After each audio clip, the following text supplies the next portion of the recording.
새해를 맞이했습니다. 새해는 정말 하나님께서 우리에게 좋으신 은혜를 베풀어 주실 줄 믿습니다. 예수님께서도 말씀하셨죠. 새술은 새 부대에 넣어라 했습니다.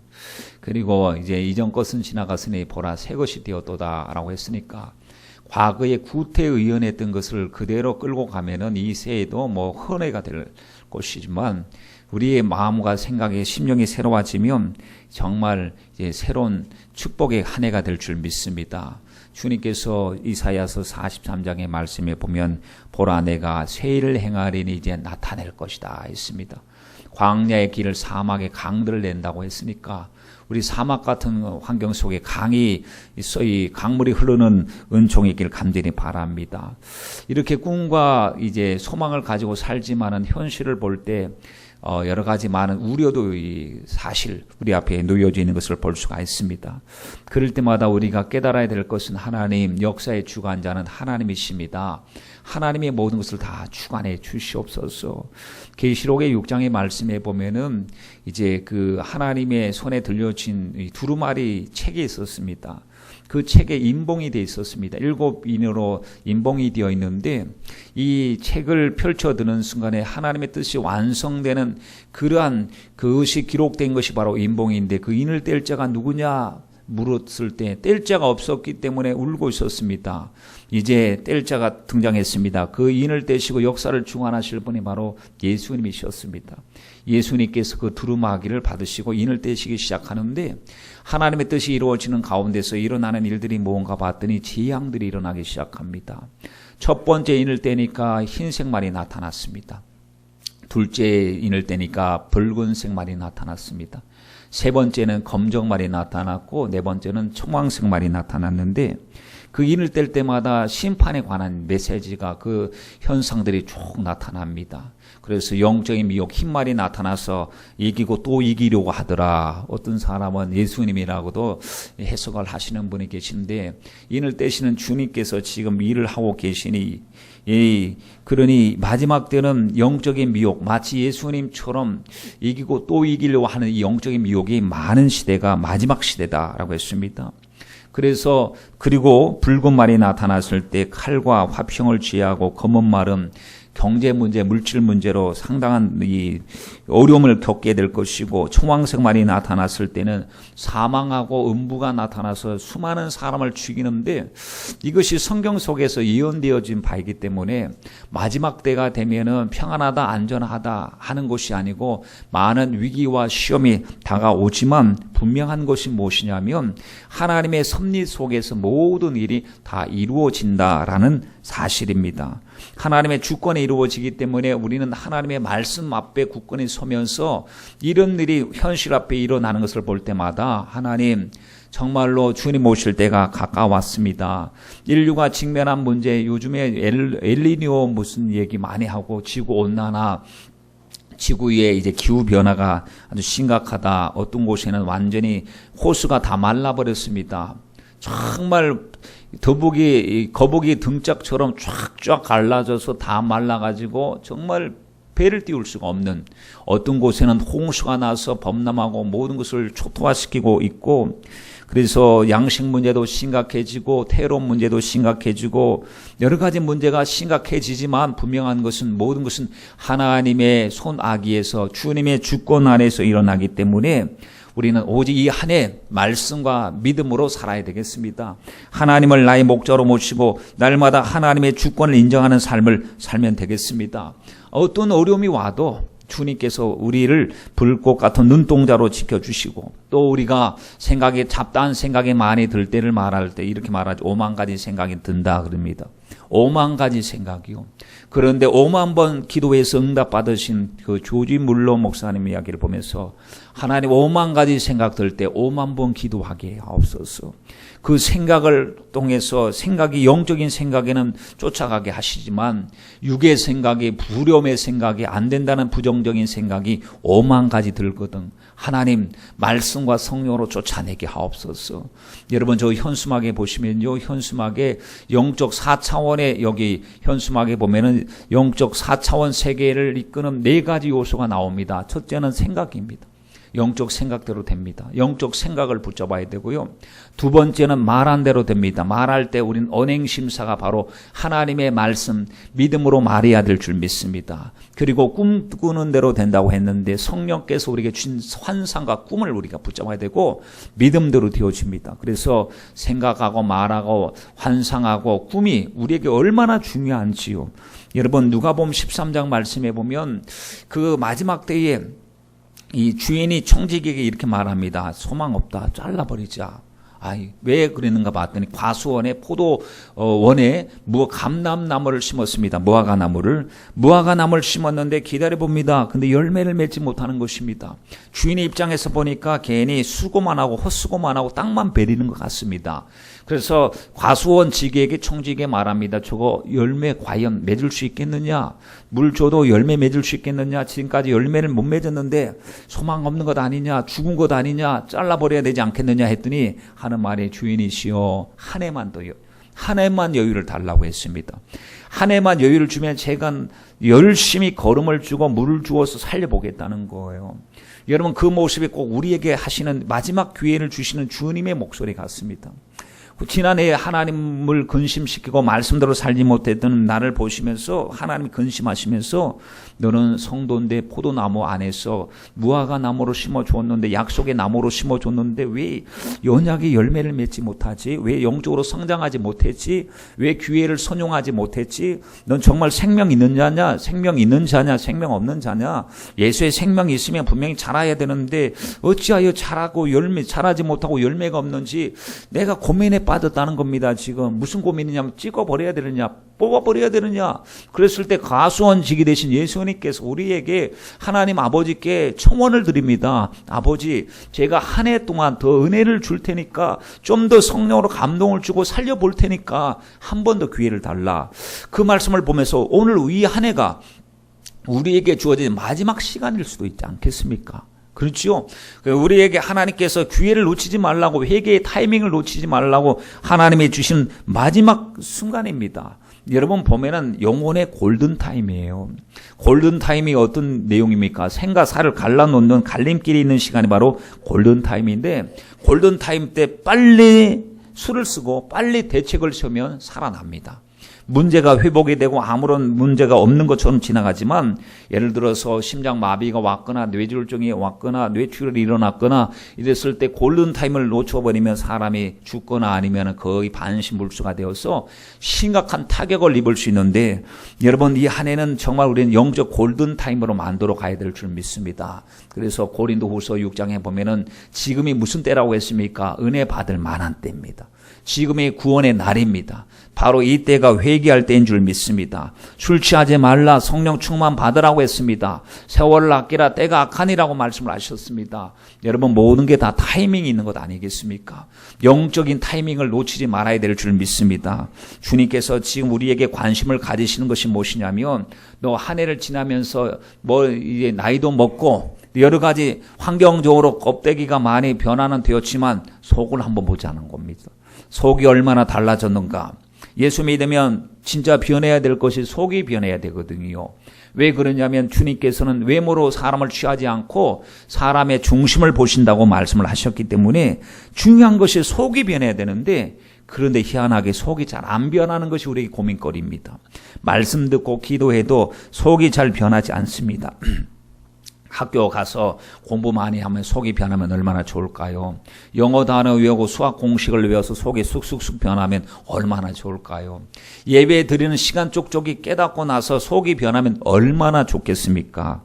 여러분 교육으로 안 변하더라고요. 잔소리로도 안 변해요. 징계하고 몽둥이 찜질을 한다고 해도 사람 속이 변하지 않아요. 진짜 속이 변하기 위해서 필요한 것은 하나님의 능력입니다. 성령님은 속을 변화시켜 주시는 분이십니다. 여러분 잔잔한 호수를 보시죠.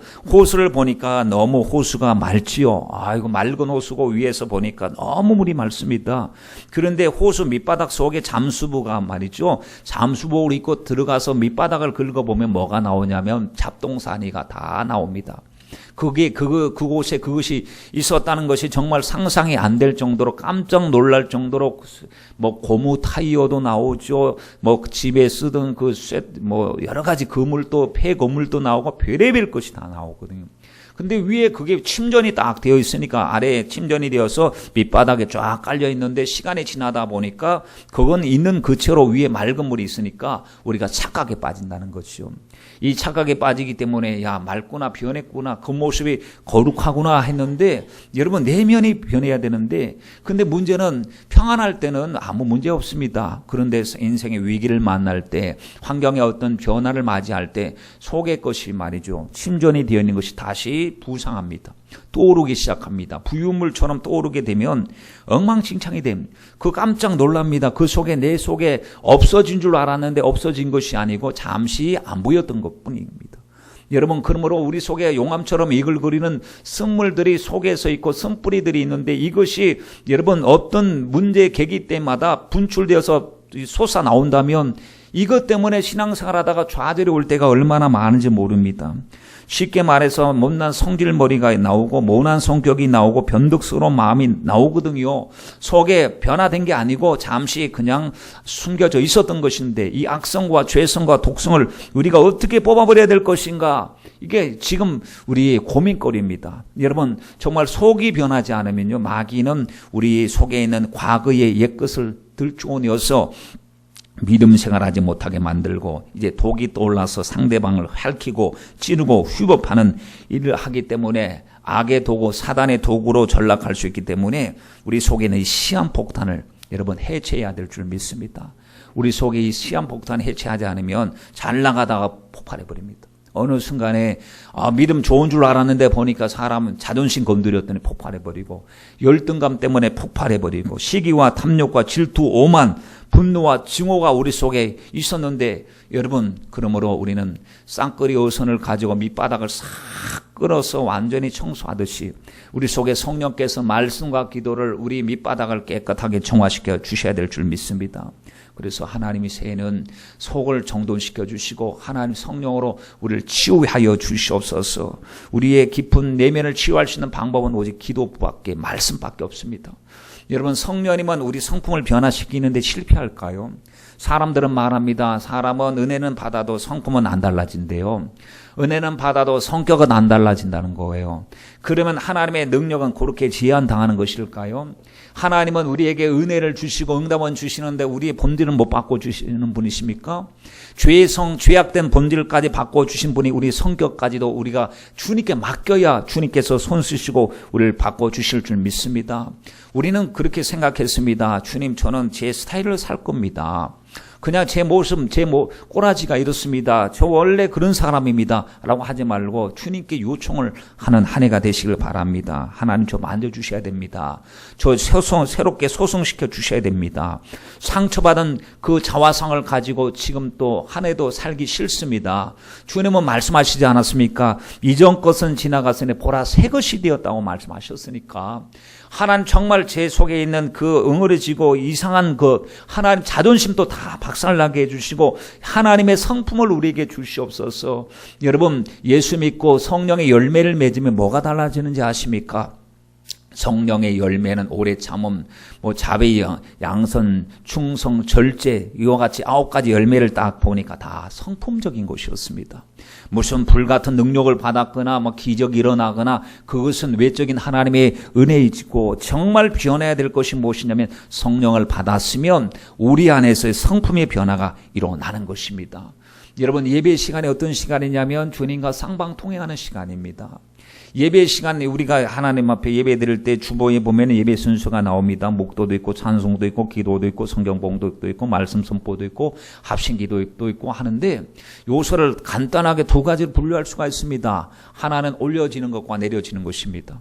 그래서 올려지는 것이 무엇이냐 보면 여러분 우리가 감사가 올려지고 찬양이 올려지고 기도가 올려지고 예물이 올려지고 하나님 앞에 우리가 올릴 것을 올리는 거예요. 이 예배 시간에 정말 올릴 것이 올려지지 않으면 안 됩니다. 여러분 마음이 올라가야 됩니다. 중심이 올라가야 됩니다. 찬양이 올라가야 되고 감사가 올라가야 되고 우리가 올려줘야 될 것을 가지고 나와야 되는 거예요. 하나님 앞에 나올 때는 하나님 소원을 가지고 나왔습니다. 감사를 가지고 나왔습니다. 문제를 가지고 나왔습니다. 이게 다 올릴 것입니다. 이 올릴 것을 가지고 찬양할 때 막 찬양으로 올리는 겁니다. 기도할 때도 기도하면서 주님 앞에 막 뜨거운 마음으로 그냥 영적 추진력이 중간에서 그냥 에너지가 떨어져서 올라가다가 떨어지는 일이 없도록 믿음으로 끝까지 올려서 주님이 받으시도록, 그러면 주님께서 예배 가운데 내려주시는 것이 있습니다. 무엇을 내려주십니까? 성령을 부어주십니다. 말씀으로 깨닫게 해주시고요, 치유해 주시고 회복해 주시고 응답해 주십니다. 여러분 보십시오. 예배 시간에 우리가 하나님 감사합니다, 하나님 영광 받으시옵소서, 하나님 나의 하나님이십니다 올리면, 그래 나는 내 하나님이다 하시고 주님께서 내려주시는 그 은혜를 받으면 여러분 쌍방간의 통행이 이루어지면 얼마나 귀한 일입니까? 예배에는 여러분 이것이 있어야 예배입니다. 주님은 은혜를 주시는데 우리는 받을 준비가 전혀 되어 있지 않으면 그것이 무슨 예배겠어요? 그건 주님만이 짝사랑하시는 주님만이 말씀하신 예배가 된다면 안 됩니다. 그래서 우리가 예배 드릴 때 하나님 말씀하옵소서. 주님 말씀은 제가 받아야 됩니다. 응답도 받아야 됩니다. 치유도 받아야 됩니다. 주님 기도 쌓인 이 곳이 되게 하여 주셔서 우리 성전이 라마 나요시 되게 하시고, 하나님 우리가 예배 드릴 때마다 주님과 쌍방 통행이 이루어지고 소통이 이루어지게 하옵소서. 여러분 예배에 변천사가 나와요. 성경에 보면은 창세기에 보면 족장시대가 있죠. 족장시대 아브라함, 이삭, 야곱은 돌단 예배를 드렸습니다. 야곱이 잠자다가 자기 돌을 딱 돌베개를 단을 싸가지고 하나님 이곳이 과연 하나님이 계셨습니다 하고 돌단 예배를 드렸습니다. 그런데 모세 시대 보면 주님께서 이제 성막을 만들어라 친히 말씀하셨습니다. 그리고 성막을 통해서 성소를 지나서 지성소로 피를 가지고 그 예수 피 의지하고 나갈 수 있는 그것을 예표론적으로 주님께서 말씀해 주신 그 예배를 드리다가 솔로몬 때 성전을 짓게 되고 하나님 앞에 나갈 때 이제 더 큰 진짜 움직이지 않는 이동 천막이 아닌 하나님 앞에 성전을 하나님 앞에 올려드리면서 예배를 드렸고, 성전이 무너진 포로시대에는 회당 중심으로 말씀 중심으로 예배를 드렸고, 초대교회는 이제는 더 이상 예수님께서 말씀하신 것처럼 내 피를 마셔라 내 살을 먹어라 하신 것처럼 성찬 예배를 드렸습니다. 근데 예배 때 모습은 다 달라도 중요한 것이 뭐냐, 예배는 반드시 하나님께 응답받아야 되고 하나님이 그 예배에 대하여 이 불로서 응답해 주셔야 된다는 사실입니다. 여러분 지금 우리가 하나님 앞에 예배 드릴 때 이 예배가 하나님 응답이 없는 예배라고 생각해 보십시오. 얼마나 안타깝고 답답하겠습니까? 예배에는 반드시 응답이 있습니다. 여러분 이 한 해 하나님 앞에 예배 드릴 때 우리 예배가 드릴 적적마다 드릴 그 순간순간마다 응답받고 치유받고 회복이 되는 저와 여러분이 되시길 바랍니다. 욥기서 42장 5절 말씀에 내가 주께 대하여 귀로 듣기만 하여 쌌더니 그랬어요. 여러분 보시면 욥이 지금 42장에 보면 욥기 마지막 장이거든요. 욥이 뭐냐면 자기 한계 속에서 하나님을 열심히 섬긴다고 섬겼습니다. 그리고 하나님에 대한 신본주의가 있었고 하나님을 의식했는데 그것이 부족했습니다. 자기 한계를 뛰어넘는 하나님의 역사를 알게 된 것입니다. 그래서 깜짝 놀라고 하나님 앞에 마지막 고난이 끝날 무렵에 그가 고백한 것이 무엇이냐면, 주님 제가 주께 대하여 귀로만 들었습니다. 반쪽짜리 신앙생활 했습니다. 그런데 이제는 하나님 눈으로 뵙습니다. 하나님 제가 생각했던 테두리를 넘어서서 역사하신 하나님을 알고 놀랐습니다 라고 고백을 하는데, 여러분 우리가 아는 수준을 뛰어넘어서 하나님의 능력을 더 깊이 체험하시길 주님의 이름으로 축원드립니다. 오늘 본문이 몇 장입니까? 출애굽기 33장 말씀입니다. 이 출애굽기 33장에 보면 상당히 막 긴장이 고조되어 있는 모습을 볼 수 있습니다. 모세가 너무너무 뜨겁게 하나님 앞에 기도하는 것입니다. 하나님 응답해 주십시오. 하나님 응답해 주십시오. 중보 기도하는데 정말 생사를 건 기도를 하고 있습니다. 왜 이런 기도가 필요했는가? 여러분 한번 보세요. 출애굽기 19장에 보면 하나님께서 이스라엘 백성들을 만나신 겁니다. 지금 이 1장부터 시작해서 18장까지를 보면은 애굽에서 나오게 하시고 광야를 지나게 하시고 홍해를 건너게 하시고 하나님이 풍성한 은혜를 주셨습니다. 그리고 19장에 되어서 보니까 드디어 시내산에 딱 도착을 했는데 시내산에서 주님께서 모세를 불러올리셔서 모세야 지금 저 백성들에게 가서 이렇게 전해라. 내 의향이 이것이다. 내 뜻을 절대로 가감하지 말고 확실하게 전해라. 그것이 바로 이것입니다. 내가 너희를 어떻게 인도했는지 보았느냐. 이곳까지 광야에서 홍해 앞에서 애굽에서 어떻게 인도하였는지 보았느냐. 다 봤잖아요. 세계는 다 내게 속하였다. 내 말을 잘 듣고 언약을 지키면 열국 중에 너희는 내 소유가 되고 주님의 소유가 되고 내게 대하여 예배드리는 제사장 나라가 되고 거룩한 백성이 되리라. 듣고 나서 가서 장로들에게 백성들에게 말했습니다. 하나님께서 말씀하셨습니다. 들으십시오. 이제 하나님 말씀 잘 들으면 우리를 하나님께서 소유로 삼아주시고 제사장 나라로 세워주시고 거룩한 백성으로 삼아주시겠다고 했습니다. 그랬더니 거절하지 못하죠. 왜냐하면 지금까지 그 하나님의 은혜 주신 것 다 알고 있기 때문에 하나님이 우리를 그렇게 구별해 주신다니 그냥 감지독지하지요. 아멘, 그렇게 하겠습니다. 하나님 그렇게 한다고 했습니다. 알았다. 그러면 나 만날 준비하라. 여러분, 하나님 만날 준비를 해야 됩니다. 신앙생활은 그냥 나오는 게 아닙니다. 우리도 예배 시간 하나님 만날 준비를 하고 나오는 것이거든요. 그때 뭐가 준비가 필요하냐? 옷을 빨래요. 회개하래요. 정결케 하라라고 했습니다. 3일 동안 예배하여 기다리게 하라. 여러분, 3일 동안 정말 주님 만날 것을 3일 동안 준비를 시키는 거예요. 거룩하신 하나님을 만나기 위해서 아무렇게나 대충 만날 수가 있는 게 아니라는 얘기를 하고 계십니다. 그러면 사실은 말씀이 나와서 시내산에 나올 때 혹여나 누구와 호기심 때문에 경계선을 넘지 않도록 해라. 만약에 경계선을 넘는 순간에 내가 그를 충돌하여 그를 죽일 것이다. 정령 죽으리라 라고 주님이 말씀을 하셨습니다. 여러분, 주님께서 지금 언약을 세우실 때 아까 제사장 나라 거룩한 백성 소유를 삼으시겠다. 얼마나 무지무지한 축복을 주셨습니까? 그런데 보면은 선을 넘어서는 안 된다는 거예요. 에덴 동산에서도 선을 넘어서는 안 돼요. 지금 또 우리가 예배자로서 선을 넘어서는 안 돼요. 말씀에 선을 넘어서는 안 돼요. 우리 말씀 안에 거해야 될 줄 믿습니다. 그렇게 하라고 했습니다. 그랬더니 그렇게 전했습니다. 재차 다시 한번 주지를 시켜라 라고 말하고 그 다음날 3일째 되던 날에 드디어 시내산 앞에 사람들이 모여들기 시작합니다. 시내산 앞에 준비된 모습을 가지고 하나님 만날 준비했던 그들이 나와서 딱 하는 순간에 시내산에서 우레와 번개가 치기 시작합니다. 여러분, 막 번쩍번쩍거리고 막 우레가 고강쾅쾅 소리가 나고 시내산에 빽빽한 구름이 쌓이고 하늘에서 나팔 소리가 울려 퍼지는 거. 주님의 임재와 영광이 나타나는 순간에 이 백성들이 벌벌벌 떨고 고개를 들지 못하고 왜 하나님의 거룩하심을 만나는 순간에 목을 꼿꼿이 세우고 주님을 만날 자가 없다는 사실을 보여주고 있는 거지요. 여러분, 우리들도 주님의 거룩한 임재 앞에서는 이 계시록에 보니까 사도 요한 또 죽은 자 같이 엎드려졌다고 했거든요. 주님은 우리와 격이 다르신 분이시고 완전하시고 거룩하신 분이시기 때문에 우리가 주님을 비옵는 순간에 엎드려 절할 수밖에 없고 예배자로 엎드릴 수밖에 없어요. 이와 같이 하나님 임재를 느낄 때 보십시오. 그 앞에 하나님 만나는 간단한 줄 알았습니다. 그런데 너무나 두려움을 느끼는, 경외심과 더불어 두려움을 느끼게 될 때 모세에게 부탁을 하지 않습니까? 모세여, 당신의 중보자가 되어서 말씀을 듣게 하옵소서. 하나님을 친히 비옵는 것이 너무나 무섭고 두려운 일이라고 그 정도로 했는데 그때 모세를 달리 보게 되지요. 그때 하나님께서 모세에게 말씀을 하셨습니다. 자, 이 대표자들 불러 올려라. 대표자를 불러 올려. 모세와 장로들을 그들보다 일반 백성들보다 더 가까이, 대표자를 보니까 모세와 아론은 여러분 잘 아실 겁니다. 나답과 아비후가 누굽니까? 나중에 불타서 죽어버린 하나님 심판받은 그들도 그 자리에 나가게 되고 70인의 장로들도 나가서 하나님을 만나게 됩니다. 성경에 보니까 하나님을 바라보면서 보고 먹고 마셨다고 그랬습니다. 하나님을 본 자를 하나님이 처치를 하시는데 그들을 존귀하게 여기셔서 그들을 죽이지 않고 손대지 않으셨다.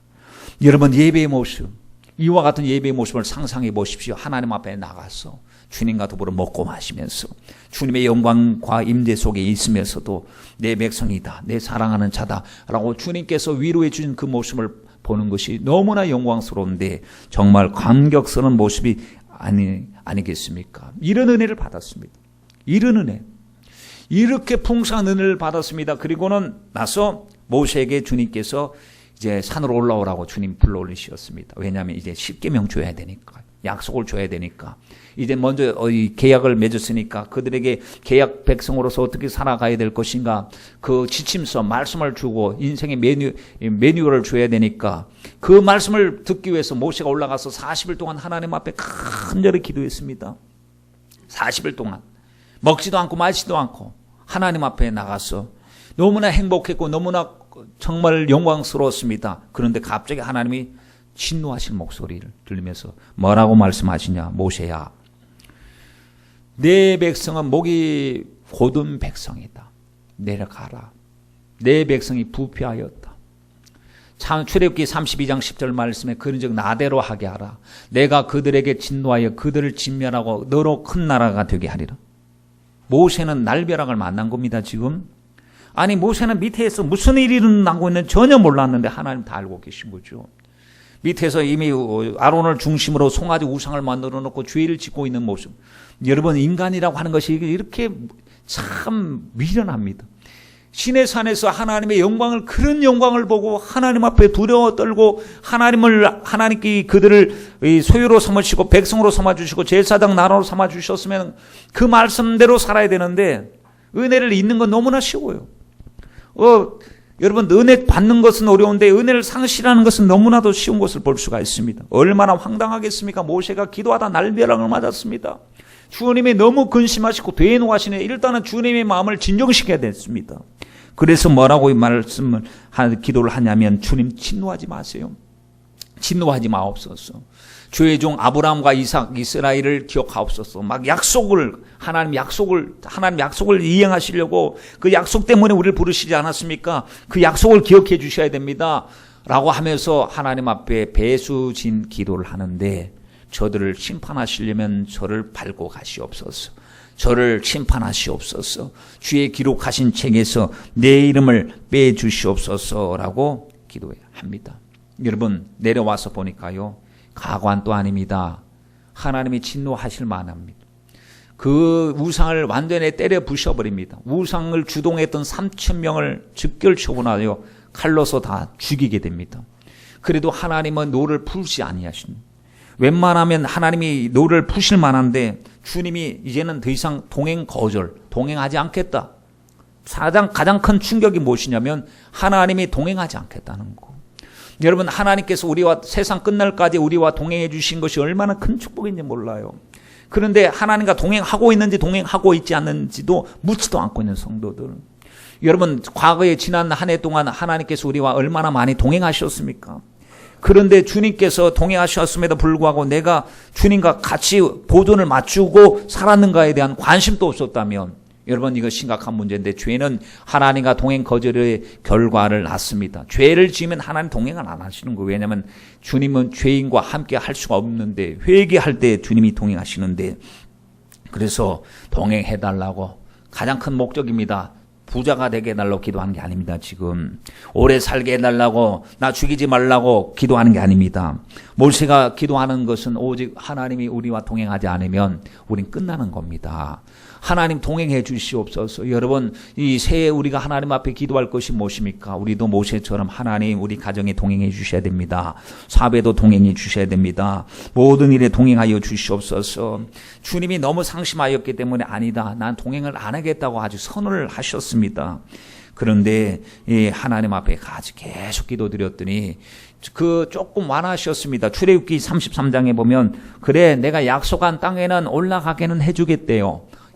내가 약속은 했으니까 그래도 난 신실하게 약속은 지켜줄 것인데 동행은 나는 하지 않고 사자를 보내어서 보내주겠다라고 하는 것입니다.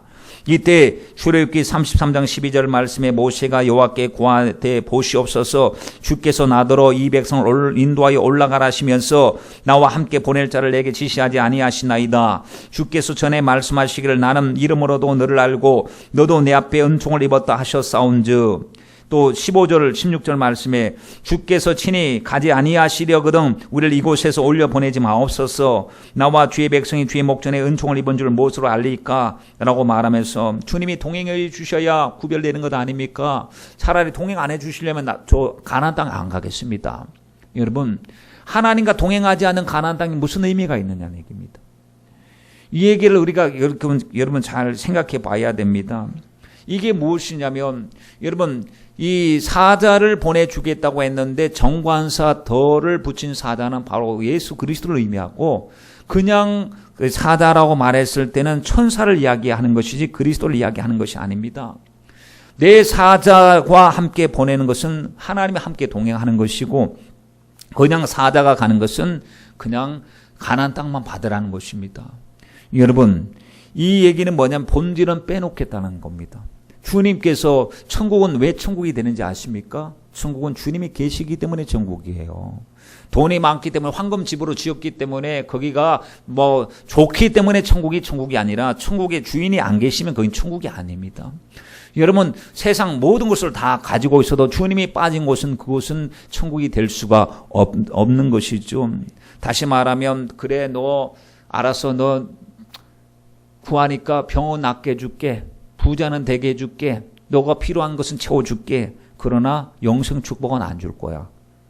그러면 믿음의 결국은 영혼 구원을 받는 것인데 여러분 신앙생활 속에서 죄사함과 주님과 동행하는 영생이 없다면 무엇 때문에 예수를 믿습니까?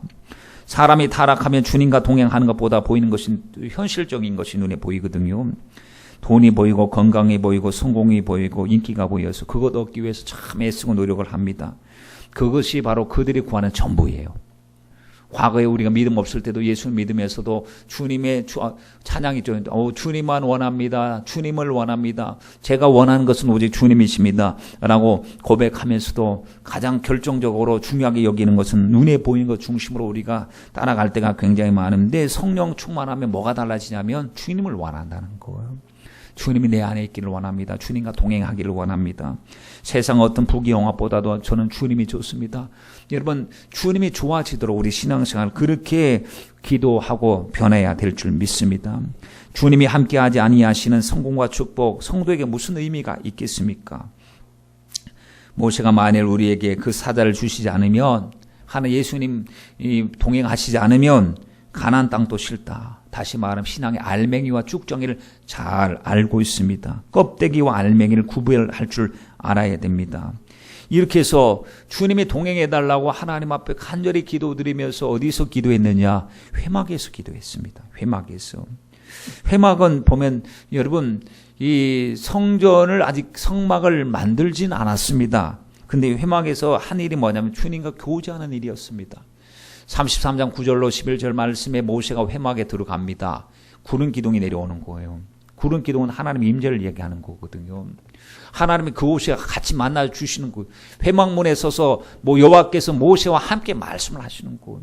모든 백성이 볼 정도로 구름 기둥이 선 것을 백성들이 보면서 모세는 여호와와 함께 더불어 대면하듯이 말을 하고 있는데 여러분 이것이 바로 정말 주님과 친근한 신앙생활 영적 생활이죠. 그러므로 우리도 하나님 앞에 회막에서는 주님을 만나야 됩니다. 그 모일 회자니까 모임의 장소 만남을 강조해서 붙인 이름이 회막인데 주님은 오늘 우리도 회막에서 만나기를 간절히 원하십니다. 여러분 계속해서 모세는 하나님이 응답해 주실 때까지 끝까지 기도드립니다. 하나님 제가 주의 은혜의 목전 참으로 주의 목전의 은혜를 베풀어 입어싸우면 원컨대 주의 길을 내게 보이사 내게 주를 알리시고 나로 주의 목전에서 은총을 있게 하시며 이 족속을 주의 백성으로 여기소서 이 백성을 주의 백성으로 여기소서 이 백성을 주의 백성으로 여기소서 제발 주님께서 약속하시지 않았습니까? 바로 거룩한 백성, 하나님의 소유된 백성, 제사장 나라로 세워주신다고 아까 말씀드렸지 않습니까? 약속을 하지 않았습니까? 물론 우리가 죄를 지었습니다. 하나님 다시 한번 기회를 주시고 주의 백성으로 여겨 주시옵소서 하고 만날 때마다 그 기도를 드리는 거예요. 만날 때마다 하나님의 긍휼을 베풀어 주옵소서, 우리 가정에 긍휼을 베풀어 주옵소서, 우리 자녀들에게 주의 백성을, 자녀들을 주의 백성으로 여겨 주옵소서. 아직까지 믿음이 부족해서 그렇습니다. 인본주의가 있어서 그렇습니다. 하나님의 은총을, 제가 먼저 은총을 입었지 않습니까? 제 기도를 들어주시옵소서 하고 주님 정말 성가실 정도로 주님께 기도드렸습니다. 근데 그 주님은 야 성가시다 라고 하지 않으셨어요. 그 기도를 속으로는 기뻐하셨어요. 그 기도를 계속 들으시고 때가 되시니까 14절 말씀에 여호와께서 가라사대 내가 친히 가리라. 내가 알았다. 돌이키시는 것. 기도가 하나님 마음을 돌이켰어요. 여러분, 하나님의 마음을 돌이킬 것은 기도밖에 없어요. 그러니 우리도 주님 속상하게 했을 때, 주님을 마음 상하게 했을 때 그 마음을 돌이키는 것은 회개 기도밖에 없습니다. 지금 주님은 그 백성들이 잘나서 그런 게 아니에요. 그 내가 너로 평케하리라 그랬습니다.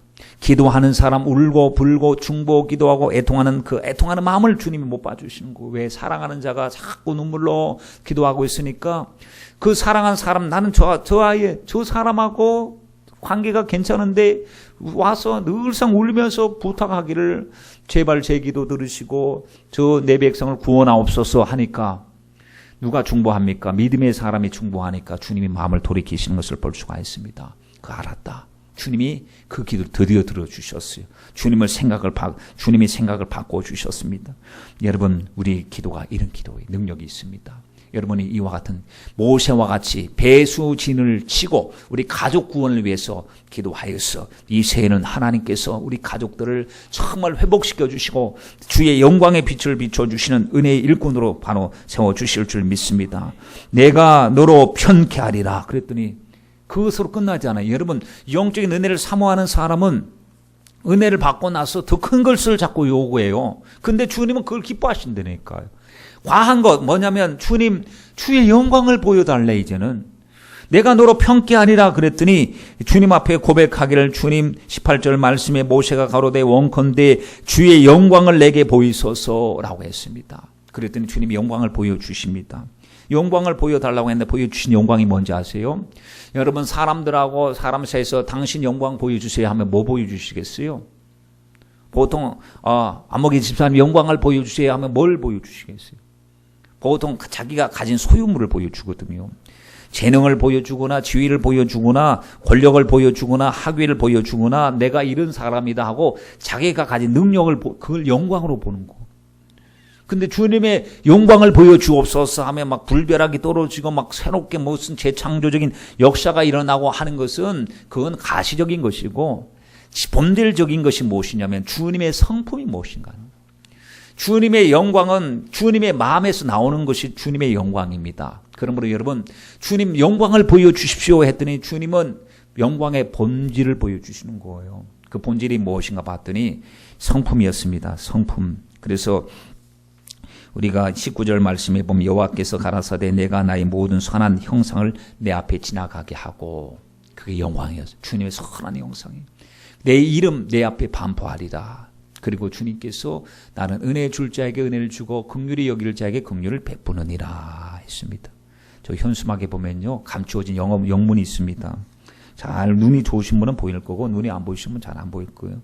잘 보면 감추어진 영문 글자가 있어요. 그 얘기가 바로 그것입니다. 나는 은혜 줄 자에게 은혜 주고 긍휼히 여길 자에게 긍휼을 베푸느니라. 여러분, 영광을 보여주시옵소서 했더니 주님께서 말씀하신 영광의 진정한 본체를 보여주신 것을 볼 수가 있습니다. 그러면서 영광 보여주기 위해서 올라오라는 거예요. 알았다고. 그래서 이제 다시 돌판을 만들고 올라갑니다. 산꼭대에 올라가니까 주님께서 내가 지시하는 곳에 서 있으래요. 그러니까 아무데나 아무렇게나 서 있으면 영광을 보기 위해서 주님이 지시하신 곳에 서 있어야 됩니다.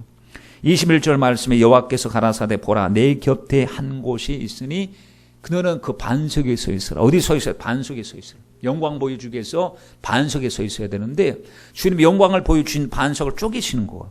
그리고 반석 틈 사이에 모세를 딱 집어넣으시는 거예요. 그리고는 얼굴을 보면 안 되니까 얼굴을 가리우시고 주님이 지나가시는 거예요. 그 영광을 보여달라고 했더니 반석을 쪼개시더니 반석 가운데다가 딱 숨겨놓으시고 지나가시는데, 그 반석이 고린도 전서에 보니까 10장 4절 말씀에 보니까 반석이 예수 그리스도셨습니다. 반석이 쪼개지신 것은 주님께서 십자가를 통해서 쪼개지신 그 십자가 피 흘리시는 것을 얘기하는데, 피 흘리신 그 현장에 모세를 그 속에서 쏙 집어넣으시고 그리고는 지나가시는데, 이스라엘 백성들 위해서 영광을 보여달라고 했더니 장차 인류를 위해서 주님이 어떻게 인류에게 긍휼과 자비를 베풀어 주신가를 보여주기 위해서 반석 대신 예수 그리스도를 예표하는 이 모습을 우리가 출애굽기에서 발견하게 됩니다. 여러분, 우리는 진노 아래에 있었던 사람들 아닙니까? 하나님의 영광에 도달할 수 없는 사람들이었어요. 모든 사람이 죄를 지었기 때문에 하나님의 영광에 도달할 수가 없어요. 그런데 이제 그 영광을 얻게 하시고 영광을 보여주시옵소서 했더니, 예수님께서 영광 보여주신 자리는 예수 피 아래다. 바로 십자가 아래다. 예수님 사이 믿음과 말씀 아래서 주님은 영광을 보여주시는 거예요. 아무 데서나 영광을 보여주는 것이 아니고, 우리가 주님의 영광을 보기 위해서는 십자가 아래로 나가야 되고 예수님의 보혈을 의지해야 될 줄 믿습니다. 십자가에 우리 대신 몸을 찢기시고 피를 흘리신 그 바위 틈만이 하나님의 영광을 볼 수 있는 유일한 장소, 다시 말하면 예수 외에는 구원받을 수도 없고 예수 이름을 가지지 않고는 아버지께로 나갈 수가 없습니다. 영광을 딱 보여주시는데, 모세가 영광을 보면서 40일 동안 또 산에서 주님 말씀을 듣고 대면을 할 때 내려와요. 이제 내려오니까 사람들 깜짝 놀랍니다. 왜냐하면 얼굴에서 영광 광채가 나오기 시작하는 거예요. 주님의 영광을 본 사람은 얼굴에서 광채가 나오기 시작해요. 출애굽기 34장 29절 말씀에 모세가 그 증거의 두 판을 자기 손에 딱 들고 시내산에서 내려오니, 그 산에서 내려올 때에 모세는 자기가 여호와와 말씀하심을 인하여 주님 만난 그것 때문에 얼굴 거풀에 광채가 나는 거. 여러분, 우리가 은혜를 받으면 얼굴에 빛이 납니다. 주님의 영광을 맞이하면 우리가 변화를 받습니다.